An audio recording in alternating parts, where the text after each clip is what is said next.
Hey guys, check out what I found.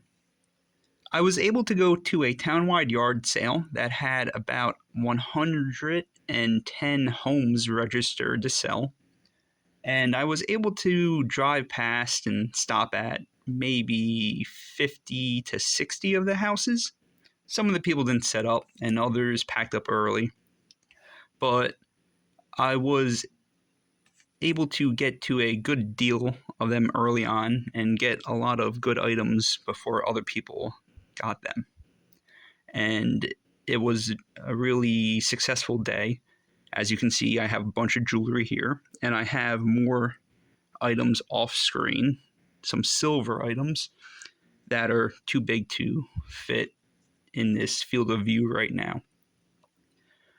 But I ended up purchasing things mostly from 6 stops, and let's go and take a look at what I found. We'll start with the big ticket item so that I really grab your attention. And that big ticket item was purchased at my second stop for the day, and it was this little pile of earrings. This one turned out not to be gold, but it was included in the box. What I ended up being able to find were these beautiful hooped earrings that are 14 karat gold, and the markings inside right by where my thumb is pointing. And just a hint, if you're looking for jewelry, inspect the box that it comes in. Of course, people switch out boxes, but sometimes it gives you an idea of where people have been purchasing their items. And JCPenney is known to, of course, sell some high quality pieces, a lot of gold and silver jewelry. Doesn't necessarily mean these were from JCPenney, but it gives an idea that the person has better quality items. And I paid 50 cents for this pair of earrings. And they had 5.11 grams of 14K. And at today's market value, about $2,500, that's $242 in gold. And that was within the first 20 minutes that I set out on my adventure through this townwide yard sale. So I was off to a good start right away. So anything from this point on was going to be just an addition to having a positive result. So I was really stoked to get started. I continued looking at the same person's house, and they had a lot of costume jewelry, bins and bins of it, and everything was $1 or 50 cents. So next I want to do a little bit of a teaching lesson and talk about these pearl necklaces that I got. And I use the word pearl loosely because these are not real pearls. These are man-made, but they look pretty nice. They're hand knotted in between each pearl. I don't know if I can get that too good. There we go. And they have a nice color to them. However, these are Majorca pearls from Majorca, Spain, which is an island in Spain. And like I said, they're man-made, and that does not equate to cultured pearls. Cultured pearls are seeded pearls. They have organic matter. They're made like a pearl is. It's just that human involvement leads to the creation of the pearl. They like seed pieces of sand and whatnot inside of a mollusk and let that grow. These man-made pearls are glass, and they're coated with a special solution of fish scales that are ground up, and multiple layers and a baking process using UV light gets to this final product. And it has some collectability as a costume piece. And on the other hand, I wanted to show a bad quality fake pearl. As you can see right here, the coating on it is peeled off. I could probably peel off more with my thumb. Yeah, you see I just peeled some off. This is also glass, but it's just not a good quality piece, and it's marked on the back G silver for German silver. Of course, that's a combination of nickel, zinc, and copper, so it's not real silver. And I just thought that would be a good $1 lesson to teach about that. And these have some value on the costume spectrum of sales. The next item I got was this bracelet for 50 cents. And this is what's called damasquinato, which is a carving on metal with metal inlay. So you see all these little birds. They have a 24 karat gold inlay. But again, it's a costume piece. It's handmade to some extent. So it's a bit of a higher quality costume piece. It's something that for 50 cents, I know I can get some money on. Because just think about if you go into Kohl's today, you see a lot of silver and silver plated jewelry. And just the market moved because of the prices of precious metal, that costume jewelry is more affordable to people. And you find a lot of kind of like statement pieces for real cheap. You don't go into a store and see this every day. Also from the same seller, I found this huge bracelet. I mean, that's a big cable right there. It was sterling, paid 50 cents for it, weighs in 64.2 grams. So about 2 ounces, a little over 2 ounces. So right here is 58-ish, 54-ish dollars in silver for 50 cents. Can't beat that steal. And the manufacturer of it is a company called Slipata.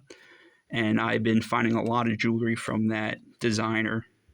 From the same person, I got this little pin. I like the lapel pins from old companies, and this one is a telephone company pin.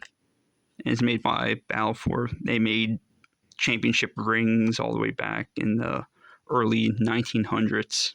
I think they make NASCAR rings today for like Indianapolis 500 and things like that. And that was like 50 cents or a quarter. And also from the same seller, I got some more silver jewelry. 50 cents for this bracelet with all semi-precious stones. We have like an abalone in there, and turquoise, mother of pearl, and on the back is all onyx. So it's reversible. It's a cool bracelet. Same seller, another 50 cents was this necklace, which is kind of weird. It looks like a heart pattern or fish scale.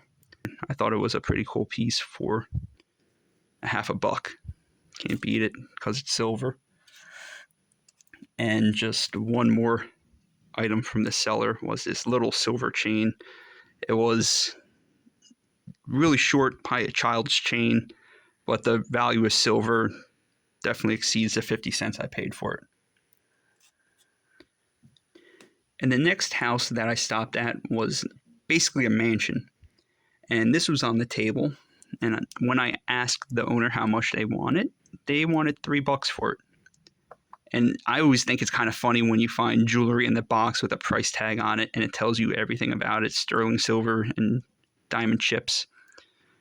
And for $3, you can't go wrong with this piece for a resale, because even if you want to cut the price tag off, peel that off, and try selling it, it lets someone know that they're getting a brand new piece of jewelry.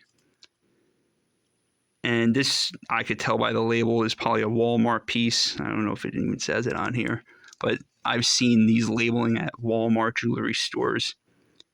Might say it on the back somewhere. But like I said, $3 for this ring. You're never going wrong with a silver and diamond chip ring for $3 in the original box. Then I went across to another house, and they didn't have much, but they had a little bin of jewelry. I found these 3 pairs of earrings, all sterling, and I paid 50 cents each for them. So that was a good find. And across the road from them was another person selling. It kind of looked like an estate clean out, because they had a bunch of old stuff that didn't really fit the house. And one thing that they had was maybe like 10 display cases of souvenir spoons.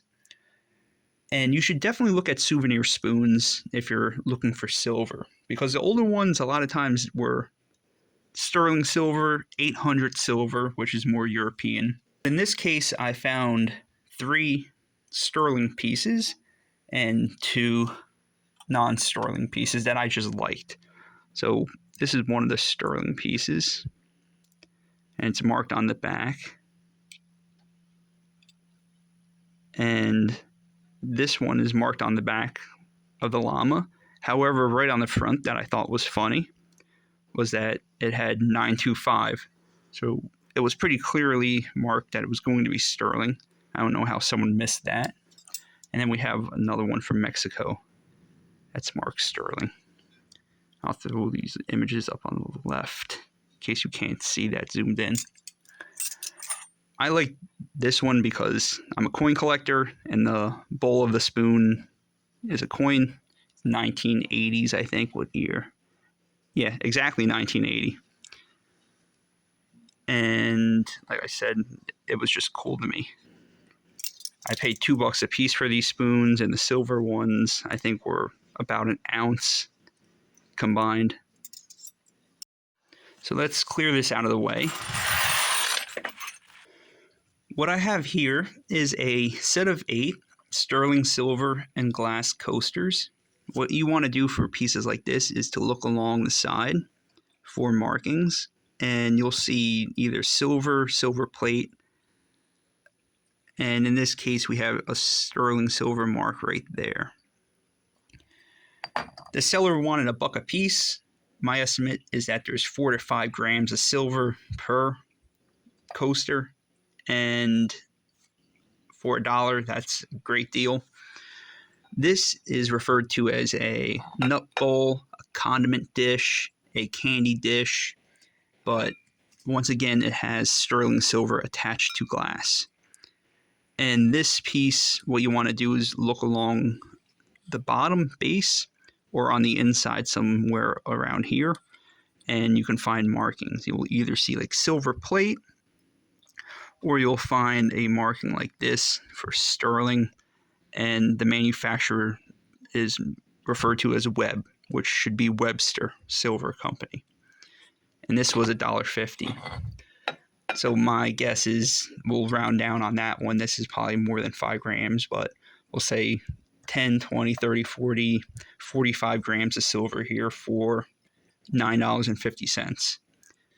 If we tally up all of the silver that I found for the day, we have approximately 155 grams of sterling, or 4.6 ounces of pure silver, for a value of $133. Combine that with the $242 worth of 14K in those earrings I got.